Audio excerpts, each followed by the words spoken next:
No vamos a hablar mucho en cada una de las características porque tardaríamos bastante en esa parte, pero lo que es importante que ustedes sepan es que para que una neoplasia se desarrolle requiere de muchos factores que se van uniendo, no es, digamos, una escala o un proceso que vaya del 1 al 10, sino son factores que se van uniendo hasta formar eventualmente una neoplasia. Entonces, parte de estos factores, principalmente, pues una vamos a tener, como vimos en la definición, una proliferación sostenida de un grupo celular. También vamos a tener evasión de genes supresores de tumores que de manera normal en nuestro cuerpo están ahí justo para cuidarnos de que el ciclo celular, si una célula tiene alguna mutación en su ADN, estos genes supresores de tumores de lo que se encargan es de detectarlo y ya sea que envíen estas células a apoptosis o que hagan algo para que estas células tengan una muerte celular, que la mayoría de las veces es programada, que es lo que conocemos como apoptosis. Entonces, estos grupos, estos genes supresores, principalmente P53 y el gen de RB o retinoblastoma, son los que nos van a ayudar a nosotros de manera normal a disminuir el riesgo de desarrollar tumores. Sin embargo, en el cáncer, muchas veces estos genes supresores tumorales tienen mutaciones específicas que hacen que su funcionamiento no sea el normal y que por lo tanto estas células alteradas no puedan enviarse a apoptosis. También algo que cada vez encontramos más características relacionadas con esto es la posibilidad que tienen las células tumorales de evadir al sistema inmunológico. El sistema inmunológico sabemos que nos protege tanto del mundo externo como es virus, bacterias, parásitos, pero también en el cáncer tiene un papel muy importante en donde sabemos que actualmente sabemos que el sistema inmunológico también se encarga de detectar a las células tumorales y de iniciar cascadas de señalización y de manifestaciones que hacen que podamos destruir a las células tumorales. También va a haber algo que se llama inmortalidad replicativa. Entonces, cuando ya tenemos una célula que tiene una proliferación sostenida, también se activan ciertos mecanismos dentro de algunos de ellos que podemos en alguna otra plática ahondar son las telomerasas, en donde sabemos que la célula de cáncer va a tener la posibilidad de replicarse de manera infinita y que de alguna manera la podamos llamar como una célula inmortal. También hay un microambiente tumoral, generalmente, sobre todo en los tumores sólidos, en donde estas células tumorales forman un microambiente alrededor de ellas que obviamente promueve que ellas puedan seguir proliferando y también inhibe la posibilidad de que muchas cosas, como principalmente del sistema inmunológico, puedan atacarlas. La posibilidad de formar angiogénesis, que es la capacidad de hacer vasos dentro del tumor, que obviamente van a ser vasos que van a nutrir ese tumor y le van a permitir a ese tumor cada vez hacerse más grande e incluso infiltrar tejidos vecinos que se encuentran cerca de él. Y esto que hace la angiogénesis también permite esta característica que probablemente sí sea única del cáncer, que es la capacidad de generar metástasis. Si nosotros pensamos que tenemos un tumor primario de hígado, piensen que la capacidad de generar metástasis es que es una célula, por ejemplo, hepática, que tiene una transformación o una mutación en su ADN que le permite proliferar, pero esta célula tiene la capacidad de llegar a los vasos sanguíneos, migrar hacia otro sitio, que vamos a poner de ejemplo el pulmón, entrar dentro de ese pulmón, adaptarse y tener la capacidad de proliferar en un sitio completamente distinto al de la célula de origen. Entonces, esa es obviamente una de las características más importantes en el cáncer.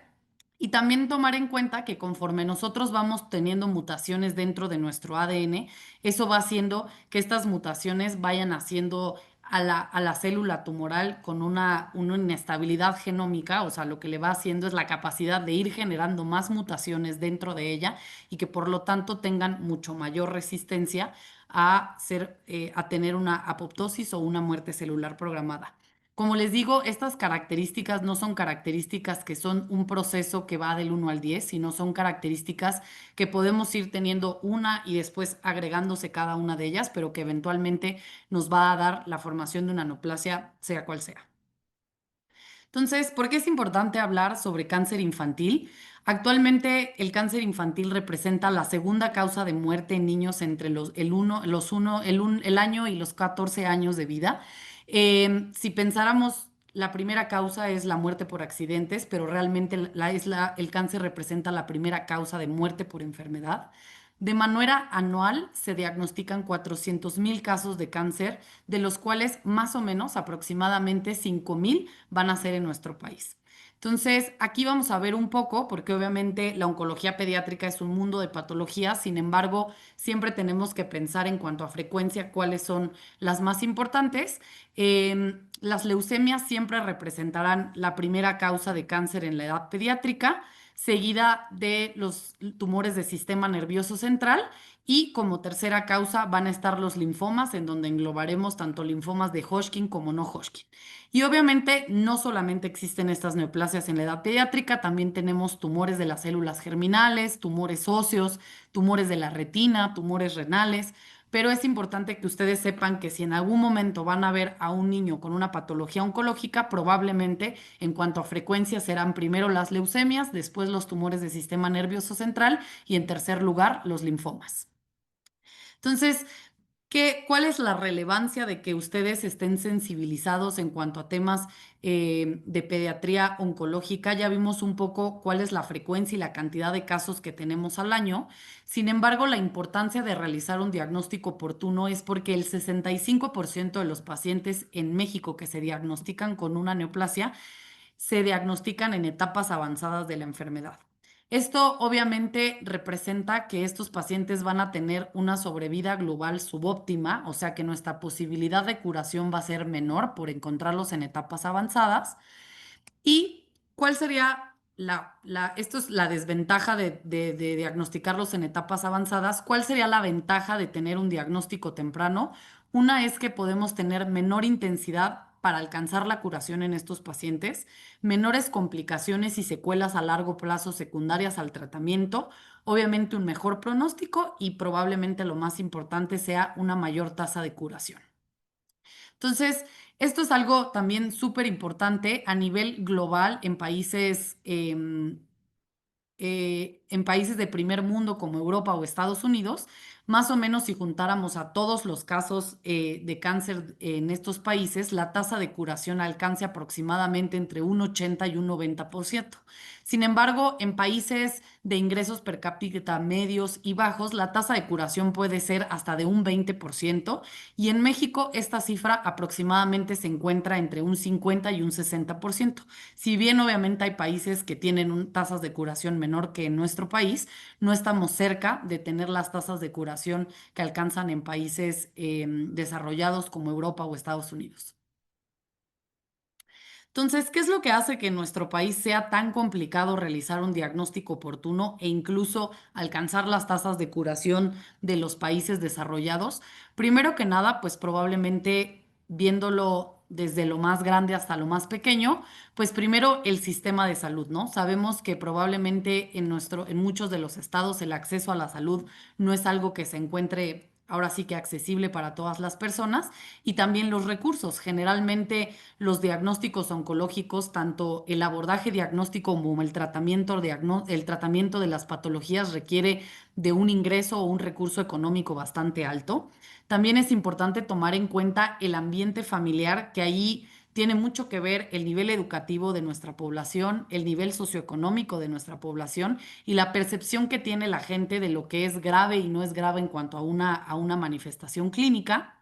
Obviamente también tiene que ver con la biología del tumor, cuáles van a ser las manifestaciones clínicas de este tumor. Generalmente, por ejemplo, las leucemias que tienen manifestaciones clínicas mucho más aparatosas, generalmente tenemos diagnósticos mucho más tempranos, a diferencia de las manifestaciones clínicas que tiene un tumor del sistema nervioso central, en donde probablemente son manifestaciones mucho más inespecíficas y que en el abordaje diagnóstico podemos perdernos en la posibilidad de encontrar un diagnóstico certero de cáncer. El paciente tiene mucho que ver la edad, ¿no? No es lo mismo un bebé que depende 100% de lo que la mamá ve en cuanto a las manifestaciones clínicas a un adolescente que probablemente dependa más de lo que él exprese a sus familiares de cuáles son las manifestaciones clínicas que va teniendo. El género y el sitio anatómico, obviamente no será lo mismo un tumor de tejidos blandos que probablemente va a tener aumento de volumen en la extremidad y va a ser mucho más visible el poder verlo a tal vez un tumor abdominal que requiere de la exploración minuciosa de un médico para poderlo encontrar.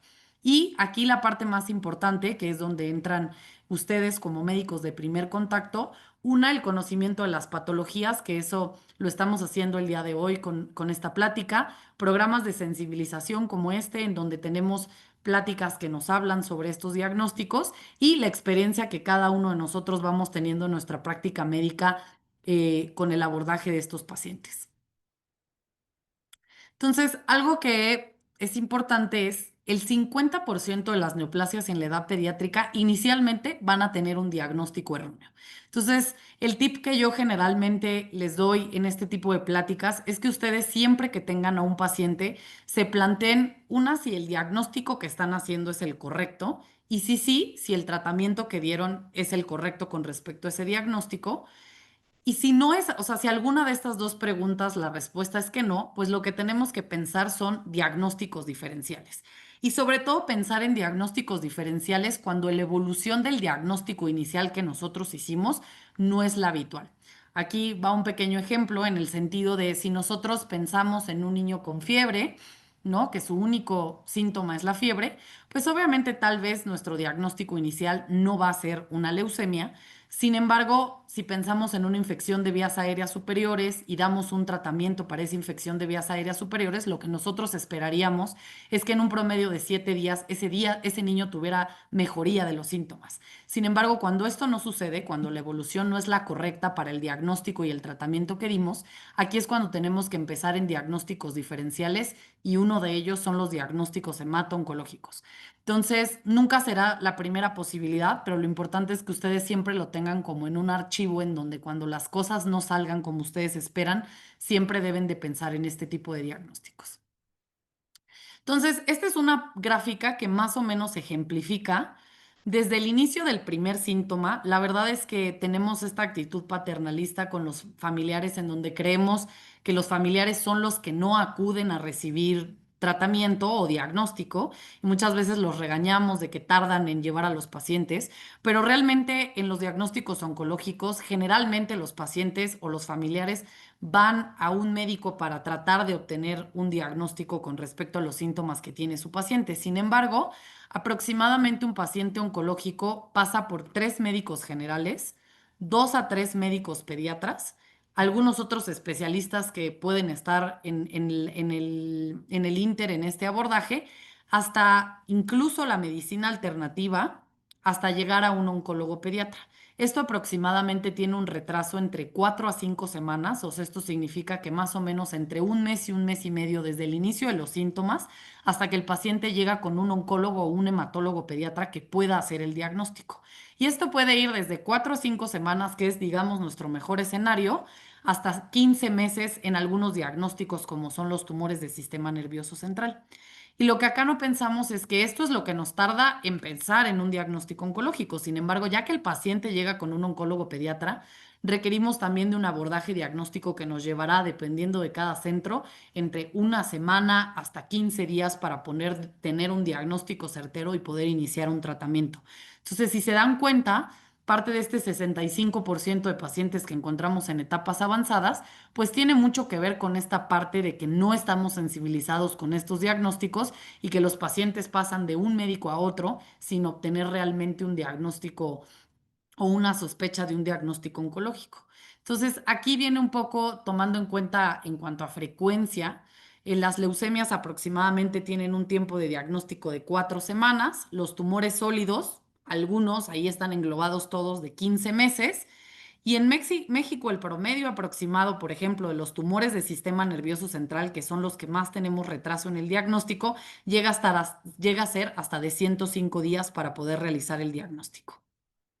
Entonces, el papel del médico general y del pediatra es súper relevante porque cualquier personal de salud en contacto con pacientes pediátricos debe conocer los síntomas o datos de alarma para sospechar en un diagnóstico oncológico y tenemos que estar conscientes de qué es lo que nos toca hacer como médicos de primer contacto en el control del niño sano. Primero, preguntar siempre los antecedentes heredofamiliares, que es parte de nuestra historia clínica, los antecedentes personales patológicos, ¿no? que más adelante vamos a ver cuáles podrían ser relevantes o un factor de riesgo para el desarrollo de un tumor, y obviamente también los antecedentes personales no patológicos, en dónde vive ese niño, con qué convive, etcétera. Y probablemente lo más importante, que creo que es tanto la historia clínica como la exploración física, nos pueden llevar a tener un mejor diagnóstico.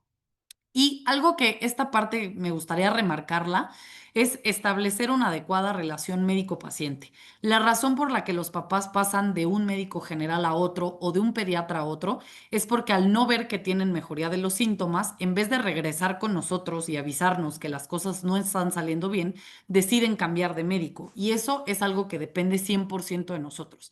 Si nosotros diéramos la información correcta, las cosas claras, habláramos con un lenguaje que para los padres es entendible, probablemente los padres regresarían con nosotros. Sin embargo, como muchas veces en la prisa, en tratar de pasar un paciente, de pasar al siguiente paciente, damos información muy pequeña, los padres quedan con muchísimas dudas y por eso cuando no mejoran, los pacientes pasan con otro médico y ahí es cuando se pierde todo el tiempo de evolución que los pacientes tienen. Aquí, justo lo que les comentaba, hay algunos factores de riesgo importantes genéticos que nos van a hablar del riesgo que tienen estas patologías de desarrollar tumores. Entonces, el síndrome de Down probablemente sea uno de los síndromes genéticos más importantes en el desarrollo de neoplasias, principalmente leucemias, pero también en el desarrollo de tumores germinales, principalmente testicular y retinoblastoma. El síndrome de Turner también con tumores germinales, síndrome de Klinefelter con leucemia y tumores germinales principalmente.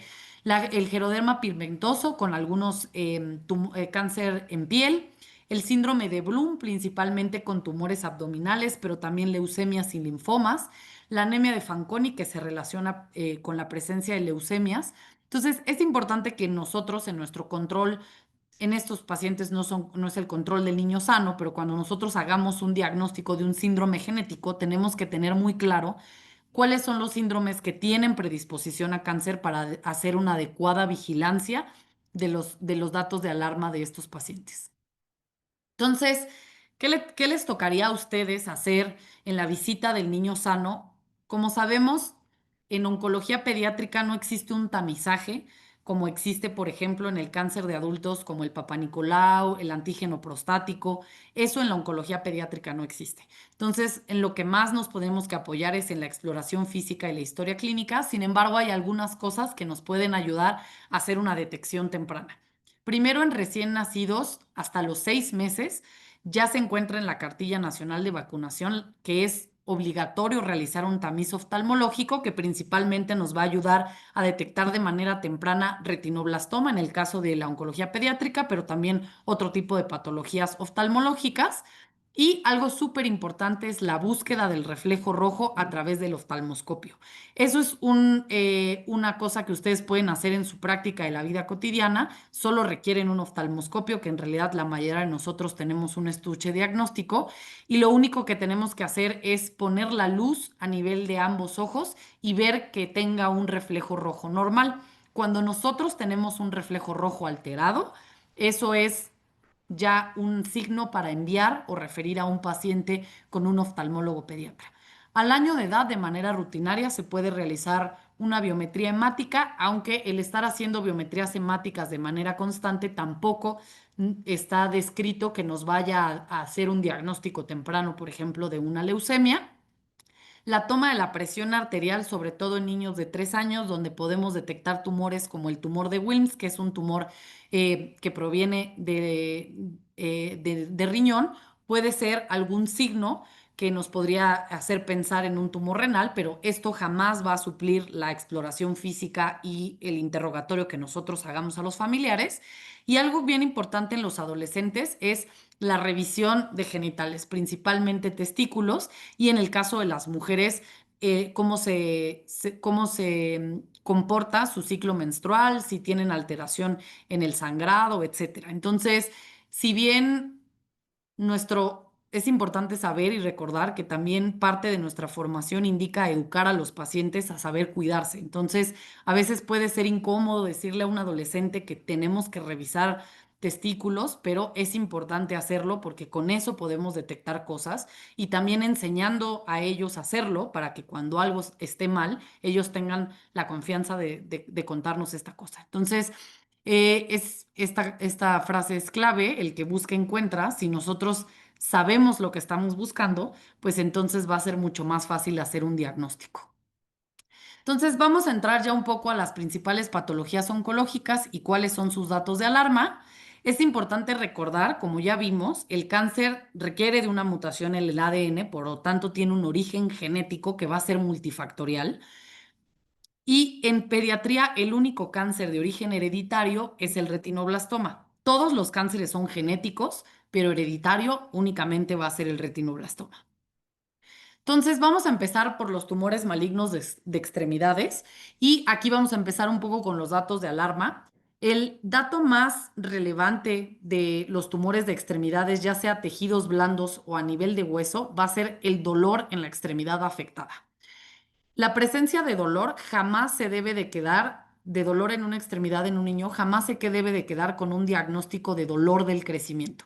El dolor del crecimiento es un diagnóstico de exclusión cuando tú ya descartaste todas las otras causas que pueden ocasionar este dolor del crecimiento. Entonces, todo niño que nos refiera a dolor en una extremidad requiere un abordaje.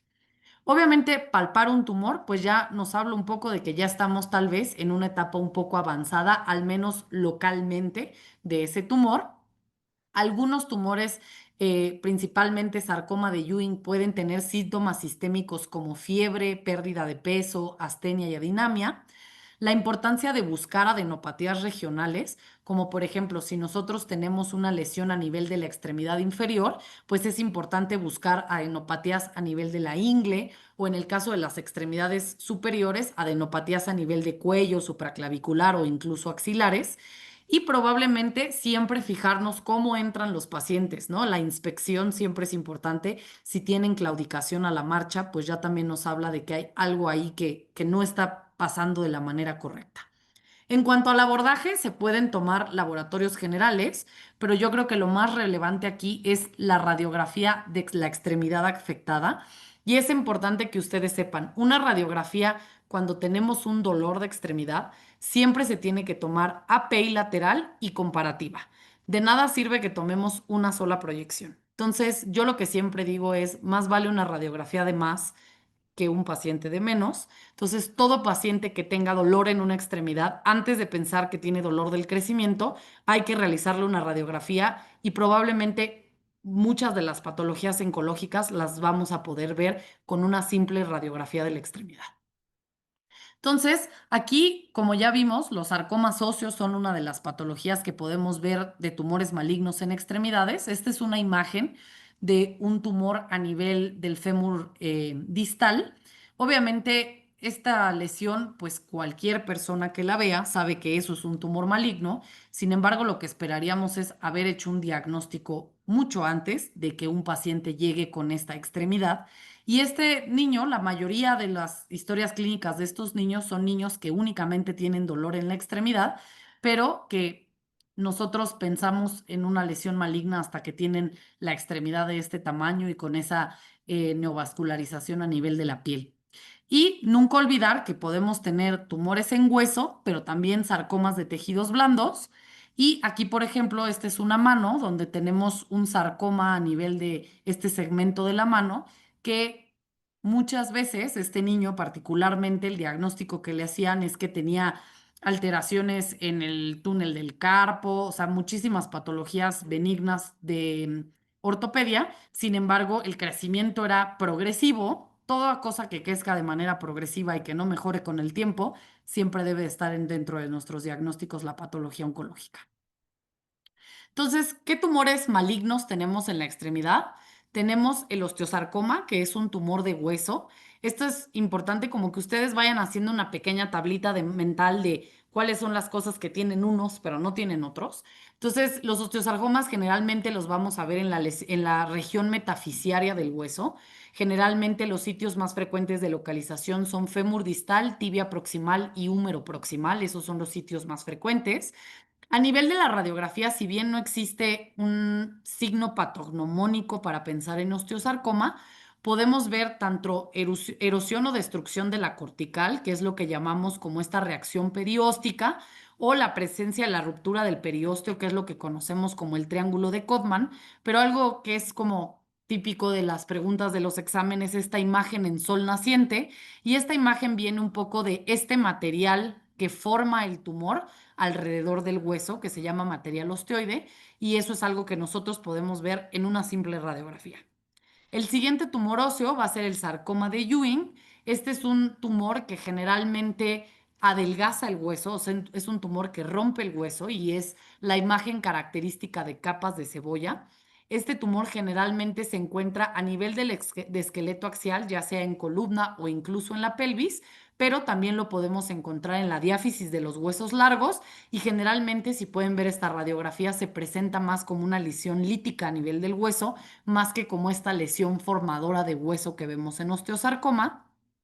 Y por último, los sarcomas que existen, los sarcomas de tejidos blandos, que existen tanto sarcomas de rhabdo como no rhabdo, que es un poco parte de cómo nosotros lo dividimos, que generalmente estos no van a tener lesiones óseas, sin embargo vamos a ver un aumento de volumen importante a nivel de los tejidos blandos, que incluso en una radiografía puede valorarse, aunque generalmente ese no será nuestro estudio de elección, pero incluso en una radiografía lo podemos ver.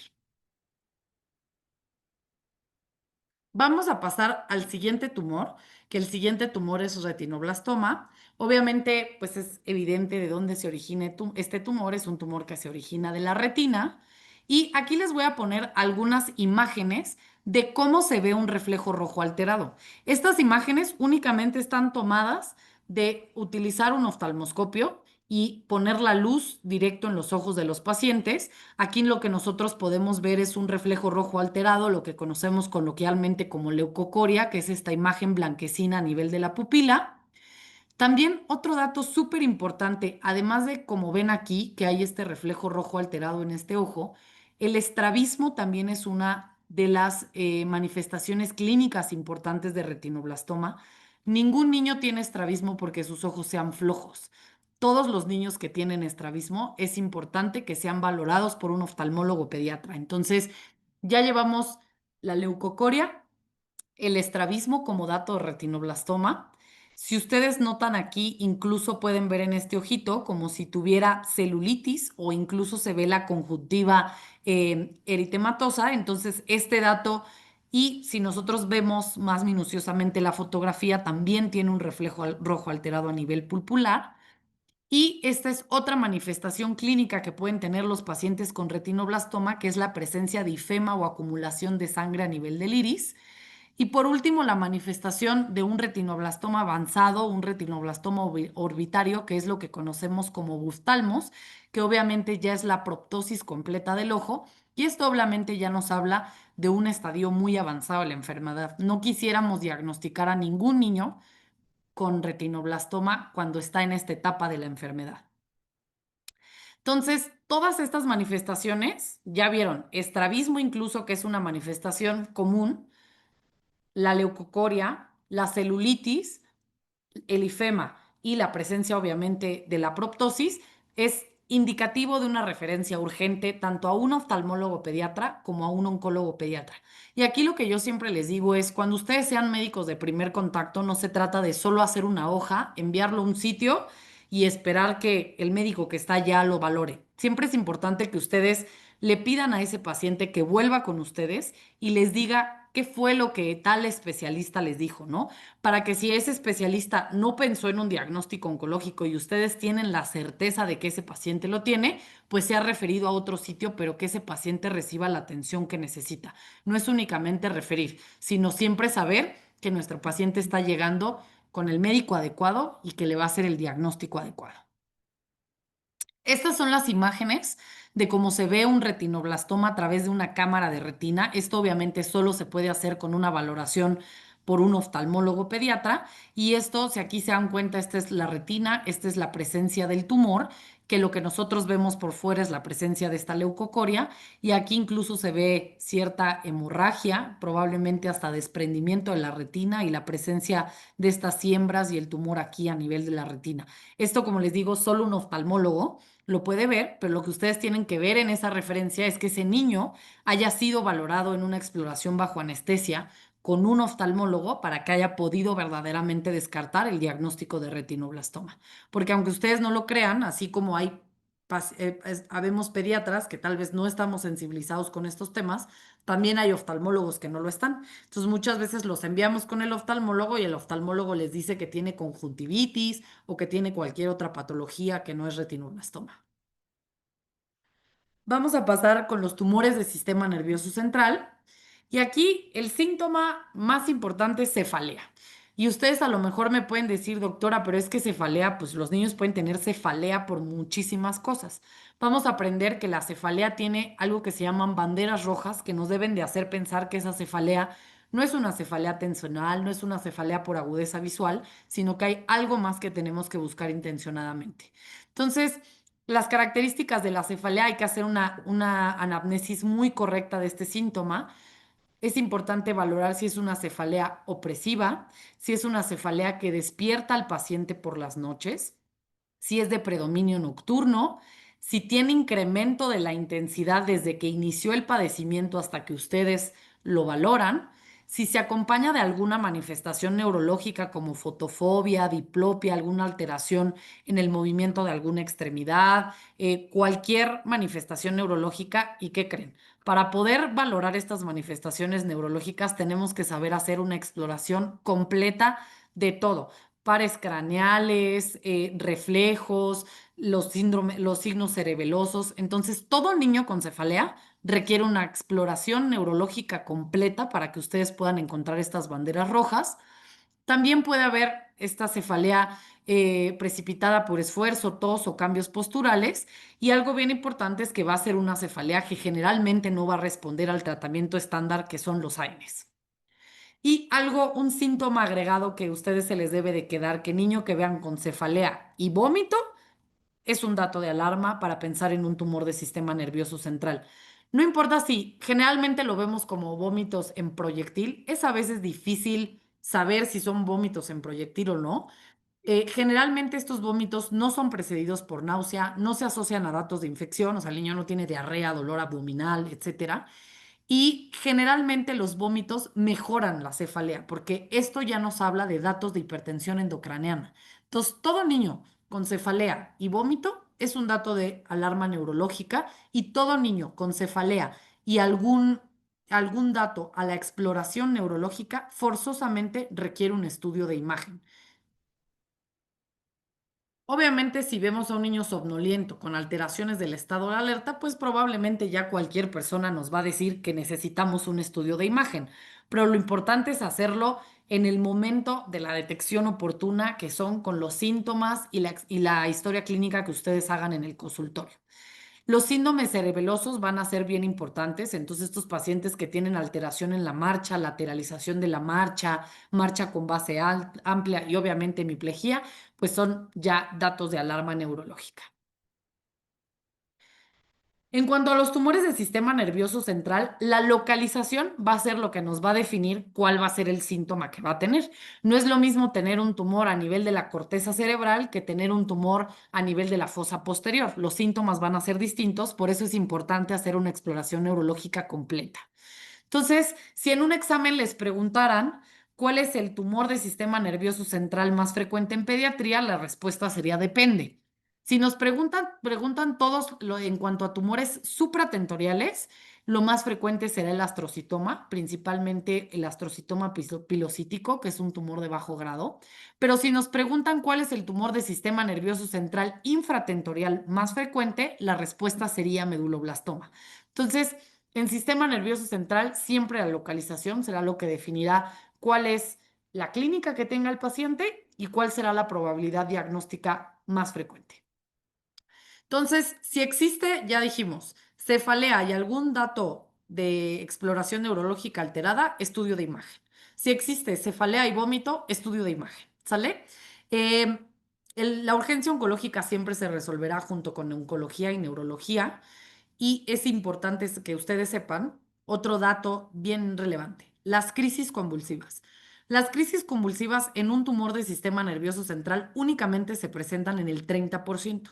Entonces, no quiero que se queden con la idea de que como no convulsiona, no creo que tenga un tumor del sistema nervioso central.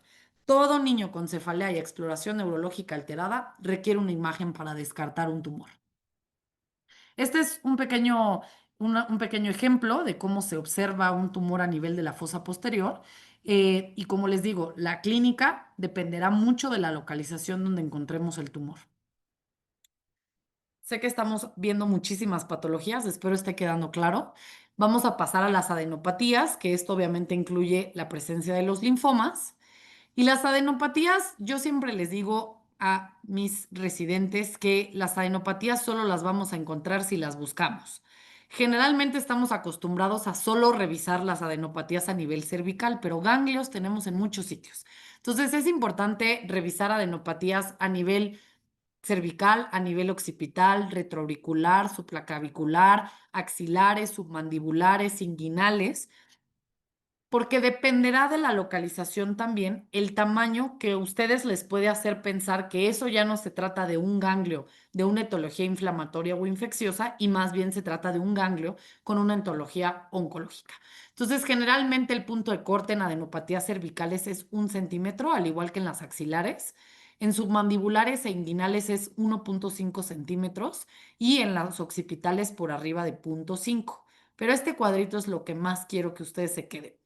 Todas las adenopatías que ustedes encuentren a nivel supraclavicular, popliteo o epitroclear son adenopatías que les tienen que hacer pensar en un diagnóstico oncológico. Pero ¿qué creen? La única forma de que las encuentren sea que las busquen. Generalmente no son sitios de localización donde buscamos adenopatías de manera intencionada. Entonces es importante que a partir de hoy, dentro de su exploración neurológica, busquemos estas adenopatías. Entonces, esta es una imagen de cómo se observan estas adenopatías a nivel cervical, que a pesar de ser cervicales, pues en el tamaño podemos ya darnos una idea de que algo no está bien. Y la otra es que si se dan cuenta, estas adenopatías ya están formando algo que se llama conglomerado ganglionar, o sea, se están juntando y creciendo ahí. Entonces, ¿qué tenemos que preguntarnos cuando veamos una adenopatía? 4 preguntas básicas. Una, ¿qué tamaño tiene? La otra, ¿en qué localización se encuentra? La otra es la consistencia, la presencia o no de dolor y la evolución. Entonces, ¿qué de estas características les pueden hacer pensar en algo maligno? Generalmente las adenopatías por un linfoma o por una leucemia son adenopatías firmes y gomosas que se encuentran adheridas a planos profundos. Generalmente son adenopatías no dolorosas, que la evolución es clave. Una adenopatía que disminuye su tamaño, pues la mayoría de las veces no será un tumor o un linfoma más bien. Sin embargo, una adenopatía que va creciendo progresivamente con el tiempo nos tiene que hacer sospechar de algo oncológico, y las localizaciones que quiero recordarles: supraclavicular, epitroclear y popliteo, para pensar en algo oncológico. Entonces, esta es una pequeña ruta de estudio porque sé que las adenopatías las vamos a encontrar en un montón de patologías y no únicamente en el paciente oncológico. Sin embargo, pacientes con adenopatías mayores a 2 centímetros, como todo paciente, requiere una historia clínica y una exploración completa. Y vamos a ver datos de alarma, ya vimos cuáles son estas características: que sea gomosa, fija planos profundos, no dolorosa, que forme conglomerados, que la evolución haya creciendo con el paso del tiempo. Si no tiene ninguno de estos datos de alarma, vamos a dar un tratamiento antiinflamatorio, antibiótico por 10 a 14 días. Y lo que nosotros esperamos nuevamente es que esto resuelva de 2 a 4 semanas. Si resuelve, seguimos con nuestra valoración del niño sano. Sin embargo, si el paciente tiene datos de alarma a la exploración física, o en 2 a 4 semanas este paciente no tiene resolución de las adenopatías, ahí es cuando tenemos que comenzar con un abordaje que es principalmente tomar laboratorios generales, serologías de algunos virus, que es importante tener en cuenta, principalmente virus de Epstein-Barr, y el ultrasonido será probablemente nuestro estudio inicial para valorar las características de las adenopatías a través del ultrasonido. Y en caso de encontrar ya con una clínica alterada y un ultrasonido que nos hablen algunas características de alteraciones a nivel ganglionar, pues este paciente tendrá que ir a una biopsia. La biopsia en linfomas jamás se hace por aspiración de aguja fina. La biopsia se hace una biopsia excisional y esa debe ser siempre realizada por un cirujano pediatra, nunca en un consultorio y siempre con un experto que pueda realizar esa biopsia. Vamos a pasar ahora a las leucemias, que como ya vimos en cuanto a frecuencia son las más frecuentes. Entonces, las leucemias se van a caracterizar por 5 síndromes característicos. El primero va a ser un síndrome febril, que la fiebre no tiene una forma característica de presentación, solamente es fiebre que no responde al tratamiento antipirético. Síndrome hemorrágico, que se puede evidenciar por petequias, epistaxis, hematomas, gingivorragia al momento del lavado dental. El síndrome infiltrativo, que pueden ser la presencia de ganglios o hepato o esplenomegalia. Síndrome constitucional, que particularmente en las leucemias, como el tiempo de evolución generalmente es un tiempo muy agudo, los papás les van a decir que los síntomas empezaron entre 2 a 4 semanas. Los pacientes como tal no tienen pérdida de peso, pero sí tienen astenia y adinamia y mucho está relacionado con el síndrome anémico que tienen estos pacientes y obviamente malestar general o en algunos casos dolor óseo.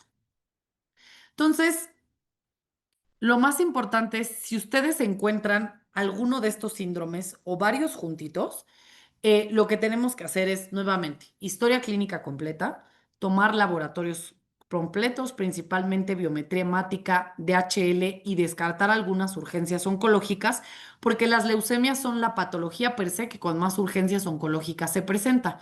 Unas se pueden presentar con hiperleucocitosis, con lisis tumoral, con masa mediastinal, como podemos ver en esta radiografía con síndrome de vena cava. Entonces, es importante en estos hacer un abordaje completo y que esto no retrase la referencia. Si ustedes creen que este niño tiene probablemente un diagnóstico de leucemia, porque tiene una biometría hemática, que lo más importante que ustedes se queden es, en la biometría hemática lo que ustedes van a ver son citopenias.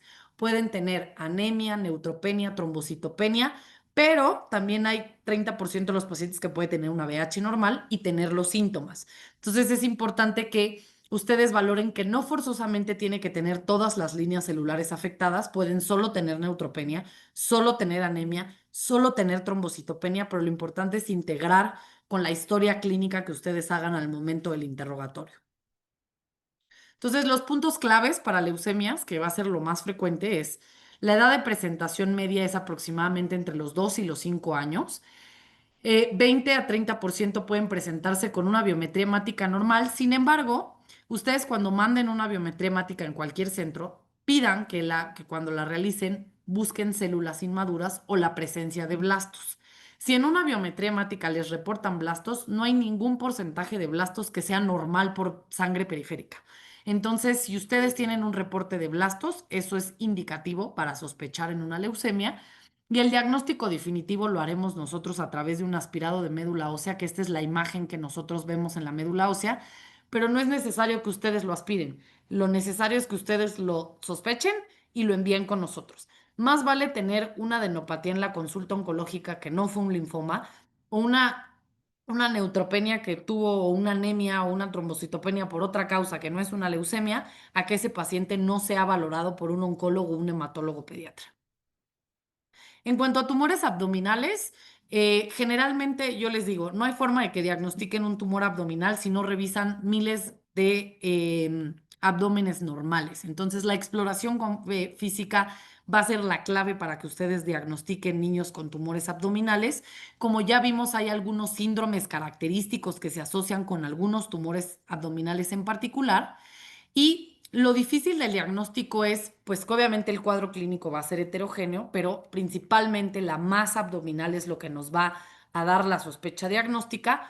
Pueden incluso presentar dolor abdominal, distensión abdominal, saciedad temprana, presencia de náusea o vómito, datos de oclusión intestinal. Aquí un caso particular, niños con invaginación intestinal que no entren dentro de la edad normal para invaginación intestinal, piensen siempre en un linfoma, la presencia de hematuria, ictericia, hepatalgia y a la exploración física, pues obviamente dependerá mucho de dónde está el tumor. Si está en el hígado, pues lo encontrarán en el hipocondrio derecho. Si está a nivel renal del lado izquierdo, pues lo encontrarán en el hemiabdomen del lado izquierdo. Si tiene ascitis, si tiene red venosa colateral. O sea, todas esas son las cosas que ustedes tienen que buscar intencionadamente, pero lo más importante es saber palpar abdómenes normales para que cuando ustedes vean un abdomen alterado, lo puedan detectar.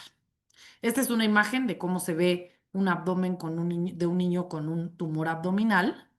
Y el abordaje de primer nivel siempre será laboratorios generales. La radiografía de abdomen puede ser su estudio inicial, aunque no nos va a dar tantos datos. Yo les dejaría como el estudio de imagen de elección, el ultrasonido abdominal, porque si bien no nos va a dar tal vez algunas cosas ya para nosotros que nos sirven como oncólogos, el ultrasonido abdominal al menos les va a decir de dónde depende esa masa para que ustedes puedan hacer una referencia correcta. Nuevamente, si el estudio de imagen retrasa la referencia, mándenlo mejor a un hospital de tercer nivel y que ahí hagan el estudio de imagen que consideren necesario. Los tumores abdominales van a depender mucho, una, de la edad del paciente, porque la edad de presentación de cada tumor abdominal es distinta y obviamente las manifestaciones clínicas irán distintas. Entonces, solo las diremos de manera rápida. Tumor de Wilms, generalmente la edad media de presentación es entre los 3 y los 4 años, aunque podemos tener tumor de Wilms bilateral y este tiene una presentación mucho más temprana. Generalmente se presenta como una masa abdominal indolora, entonces ustedes la van a encontrar en el control del niño sano. Pueden tener a lo mejor palidez o vómito o asociarse con otros datos como varicocele, hematuria y la hipertensión arterial sistémica que ya veíamos ahora sí que en nuestro control de niño sano, lo que podíamos hacer. Los signos vitales son claves. El linfoma de no Hodgkin generalmente lo vamos a encontrar como el linfoma de Burkitt, por ejemplo, con datos de abdomen agudo, presencia de pérdida de peso, caquexia, adenopatías, palidez, como les decía, invaginación intestinal en edades no frecuentes o datos de oclusión intestinal. Neuroblastoma, que este generalmente se va a presentar, la edad media de presentación son 19 meses e incluso lo podemos encontrar en el periodo neonatal.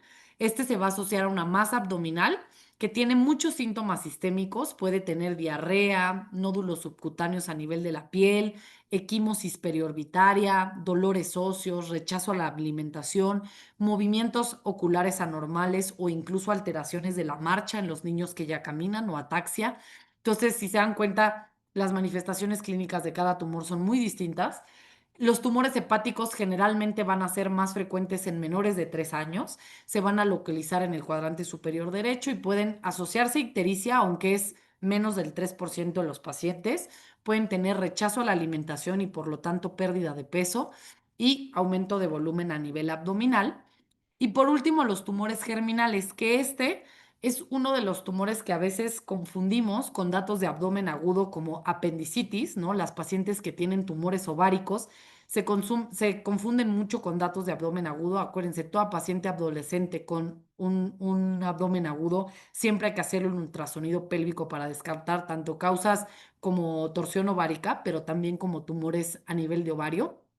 Y en el caso de los hombres, pues el crecimiento obviamente a nivel testicular. Entonces, ya para pasar a las conclusiones, como ya vimos, el diagnóstico temprano mejora el pronóstico de los pacientes. La mayoría, esto es algo que quiero que les quede muy claro porque siempre pensamos en cáncer igual a el paciente va a fallecer. Sin embargo, el cáncer infantil en etapas tempranas son sumamente curables la mayoría de los diagnósticos. Ya vimos que en el mundo el 80% de los pacientes se va a curar. Siempre evitar, esto es como médico de primer contacto, evitar fármacos innecesarios que puedan enmascarar datos clínicos de una sospecha oncológica, como es el uso de esteroides sistémicos. No utilicen esteroides sistémicos. Hay muy pocas indicaciones para el uso de esteroides sistémicos. No se utiliza para las faringitis, no se utiliza para cuando tenemos dolor de hueso. Entonces, utilizar los esteroides sistémicos con indicaciones precisas, jamás de una manera indiscriminada. Y algo que es bien importante es el cáncer infantil debe ser un diagnóstico diferencial siempre en la consulta pediátrica, sobre todo en evoluciones que no vayan a lo que tenemos pensado y representa una urgencia. Hacer el diagnóstico de cáncer en un paciente es una urgencia porque de eso depende el pronóstico y la vida de los pacientes. Estos son unas pequeñas imágenes de niños con diagnósticos oncológicos y pues quedo abierta a cualquier pregunta. De todas maneras, ahí está mi correo por si alguien quisiera hacerme una pregunta fuera de la clase, pero estoy lista para las preguntas que estén en el chat. Hola, doctora Cecilia. Pues antes que nada, pues agradecerle de la charla. Creo que fue una excelente ponencia. Creo que nos ha dado muchas armas a todos para saber sospechar sobre patología oncológica, ¿no? Y como bien dice usted, pues el cerebro no sabe lo que no conoce. Entonces yo creo que ahora que usted pues nos ha dado un tema muy amplio de muchas partes de todas estas enfermedades oncológicas, pues espero que se diagnostiquen de manera oportuna, ¿no? Obviamente, pues sabemos que es algo muy prevalente, desafortunadamente, pues la gran mayoría de los niños no llega a donde debe de llegar y pues gran parte de ellos fallece y los que pueden llegar, pues bueno, a veces pues por complicaciones de tratamiento, pues también tienen un desenlace no muy bueno, ¿no? Pero pues esta es la finalidad también de dar este tipo de ponencias que podamos pues empaparnos un poco de toda esta información. Entonces, si alguien tiene alguna duda o pregunta, adelante. Bueno, dicen excelente ponencia, doctora. Gracias por la información, doctora. Al momento pues no hay ninguna pregunta, pero pues Grecia y yo y pues bueno, creo que todo el foro te agradecemos mucho. Ah, mira, aquí hay una pregunta. Dice, hola Sí. doctora, buenas noches. Gracias por la exposición muy excelente y entendible. Una duda sobre la detección de ganglios. Al momento de notarlo, y sean en la zona de riesgo que mencionó, ¿se hace el envío inmediatamente a onco o primero se espera los resultados de este estudio?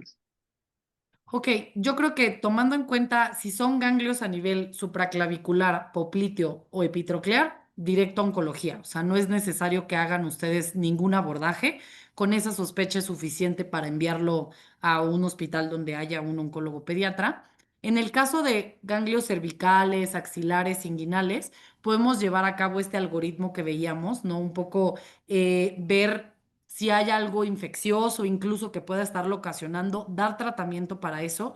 Pero lo que les comento, si en 2 a 4 semanas esos ganglios persisten o en ese tiempo ustedes ven que tienen aumento del tamaño, o si tienen la posibilidad de hacer un ultrasonido y en ese ultrasonido les reportan que son ganglios que ya han tenido pérdida de la morfología, pérdida de su hilo graso, esas son características que ya los hacen pensar en algo oncológico y es mejor referirlo. De acuerdo, muchas gracias. La siguiente pregunta es, buenas noches. Un hemangioma óseo en cráneo con resección quirúrgica completa, ¿qué tan factible es que haya recurrencia? Y menciona, paciente de 13 años, actualmente asintomático, luego de cirugía hace 3 meses. Digo, el hemangioma óseo es un tumor benigno, o sea, no se considera un tumor maligno. Aquí generalmente las resecciones completas pueden ayudar bastante, pero siempre hay un riesgo de recurrencia, pero estos pacientes generalmente no se tratan por un oncólogo y generalmente no se les puede dar tratamiento ni de quimioterapia, ni de ninguna cosa porque son tumores benignos. Perfecto, gracias. Gracias, doctora, por la ponencia. Nos expuso puntos muy claros que debemos buscar. Muchas gracias por su conferencia. Gracias, doctora. Aquí menciona la presencia de las llamadas geodas óseas requiere referencia. No sé qué son las geodas óseas. Si esta es Angélica nos puso ese comentario, si nos explica un poco de ¿De qué qué se son trata, esas. no? Ajá, porque no, la verdad no reconozco el término. Ok, Angélica, si puedes ponernos un Sí, mensaje de explicándonos qué es, con todo gusto, pues la doctora intentará, si es que está en su expertise, pues exacto. responder la pregunta, ¿no? Luego dice, muchas gracias por su respuesta, doctora. Otra dice, buenas noches, doctora. Neutropenia aislada de 500 células o menos. ¿Debe enviarse a oncología o recomienda repetir estudio? La neutropenia per se solita, o sea, obviamente no es la única causa, una patología como una leucemia, neutropenia. Sin embargo, si yo estuviera en un hospital de primer nivel o segundo nivel, me llega un paciente con neutropenia con una infección asociada, sí pensaría en que en cuanto se resuelva el cuadro infeccioso, lo que yo esperaría es que esa neutropenia mejore. Entonces, sí repetiría esa biometría hemática para ver si su recuento de neutrófilos recuperó. Obviamente no pondría jamás esteroide en ese paciente, sin importar cuál fuera el cuadro infeccioso que tuviera, no podría jamás esteroide y repetiría esa biometría hemática como para ver si mejoró. Si lo máximo que pueden repetir esa biometría hemática es, no sé, esperarse 1 a 2 semanas, porque generalmente un cuadro infeccioso, tanto viral como bacteriano, en ese tiempo tiene que resolverse. Entonces, 2 semanas para tomar la biometría. Si continúa con la neutropenia, yo lo referiría a un centro de tercer nivel para descartar causas tanto oncológicas como incluso hematológicas, como por ejemplo una neutropenia cíclica, inmunodeficiencias, etcétera. Entonces, esa sería como mi recomendación en ese caso en particular. De acuerdo, pues te responde Natalie que muchas gracias. Doctora, ¿me puede repetir el subtipo de astrocitoma más común, por favor? Sí, es el astrocitoma pilocítico. Gracias. Pues bueno, doctora Ceci, pues vemos si hay alguna otra pregunta más aquí en el chat, pero nuevamente te volvemos a agradecer.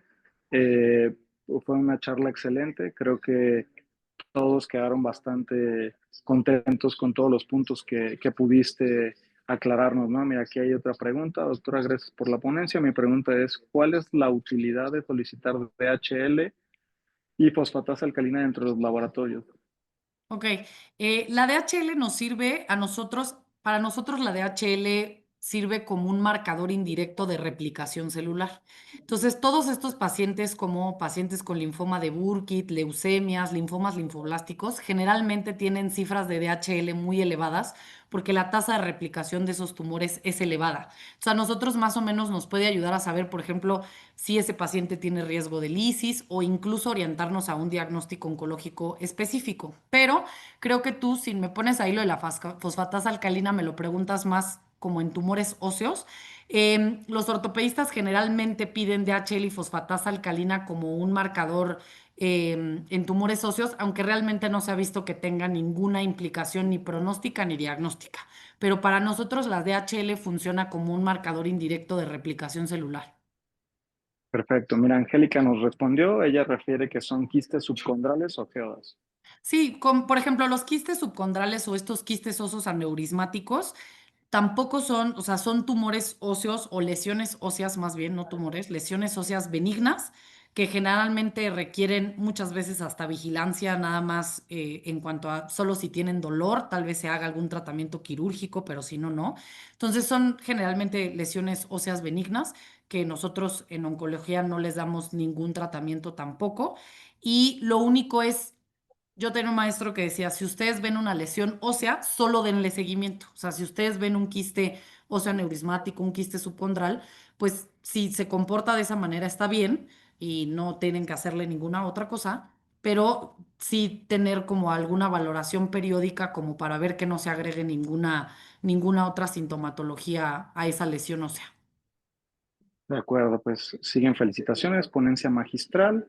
Antes de la pregunta que hizo Cristian, yo tengo una pregunta. Sí, claro. Por ejemplo, si un paciente con sospecha de tumor óseo, ¿lo envío directamente al oncólogo o se lo envío primero al ortopedista? Ok. em, Me vas a poner un predicamento. Pero, mira, mi recomendación sería, si depende mucho del centro a donde lo vayas a enviar. Hay algunos centros en donde quienes hacen las biopsias o las cirugías de los tumores óseos son los ortopedistas y hay algunos centros que lo hacen los cirujanos oncólogos. Entonces, depende mucho del centro a donde lo envíes. Aquí lo más importante es que el lugar a donde se envíe tiene que ser un lugar en donde se le pueda dar tratamiento. ¿Por qué? Porque la biopsia no se debe realizar por una persona que no va a operar a ese paciente después, porque si Ok, nosotros hacemos una cirugía de preservación, el sitio donde se tomó la biopsia se lo tienen que llevar en la cirugía, porque si no puede ser un sitio donde tengamos riesgo de recaída local. Entonces, mi recomendación sería, si tú tienes un paciente con un tumor óseo, puedes mandarlo al oncólogo o incluso con el cirujano que va a ser quien va a tomar la biopsia, pero siempre y cuando sea un centro donde también haya un oncólogo, o sea, no mandarlo, por ejemplo, al Instituto de Rehabilitación, que es un ujú. centro donde hay ortopedistas, pero no tenemos como el otro abordaje como multidisciplinario. De acuerdo, gracias. Mira, aquí hay otra pregunta. El blastoma pleuropulmonar por lo general siempre es subdiagnosticado ya tardíamente, conforme a su experiencia, ¿con qué otros tumores los ha visto relacionados? Ok, el blastoma pleuropulmonar en realidad es un diagnóstico raro en pediatría, o sea, no es de los tumores más frecuentes, es un tumor primario del pulmón, que probablemente sea de los primarios más frecuentes en pediatría. Realmente que se asocie con otros tumores, no, sin embargo, sí tiene una asociación genética, o sea, hay una mutación genética que se llama DICER1 o DICER1 que se asocia con blastoma pleuropulmonar.